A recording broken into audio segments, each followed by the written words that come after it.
Hello friends, നമസ്കാരം. ഇന്ന് 4 മണിക്ക് ചായ കുടിച്ചിരിക്കുമ്പോഴാണ് ഒരാഗ്രഹം, ഡാം ഒന്ന് കാണണമെന്ന്. പിന്നെ വൈകിപ്പിച്ചില്ല, ബൈക്കും എടുത്ത് മാടക്കത്രയിലെ കച്ചിത്തോട് ഡാം കാണാൻ പോയി. വെള്ളാനിമലയുടെ താഴെയുള്ള കുടിവെള്ള സ്രോതസ് നവീകരിച്ചാണ് ഈ ഡാം നിർമ്മിച്ചിരിക്കുന്നത്. ഈ ഡാമിൻ്റെ സവിശേഷത ഏകദേശം 1.5 കിലോമീറ്റർ ദൂരമുള്ള നടപ്പാതയാണ്. ഈ നടപ്പാതയിലൂടെ നടന്ന് ഡാമിൻ്റെ ഭംഗി ആസ്വദിക്കാം. ഇനി നടന്നു മടുത്താൽ ഇരുന്ന് വിശ്രമിക്കാനുള്ള ഇരിപ്പിടങ്ങളും പണിതിട്ടുണ്ട്.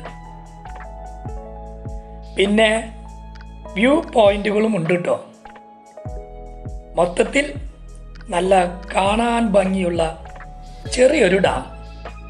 പിന്നെ എല്ലാവർക്കും വന്ന് കുറച്ച് നേരം സന്തോഷിച്ച് ഫോട്ടോസുകളൊക്കെ എടുത്ത് നമുക്ക് എൻജോയ് ചെയ്യാൻ പറ്റും. അപ്പം നിങ്ങളും വന്ന് കാണുക. അപ്പം നമുക്ക് അടുത്തൊരു വീഡിയോയിൽ വീണ്ടും കാണാം. ടാറ്റാ.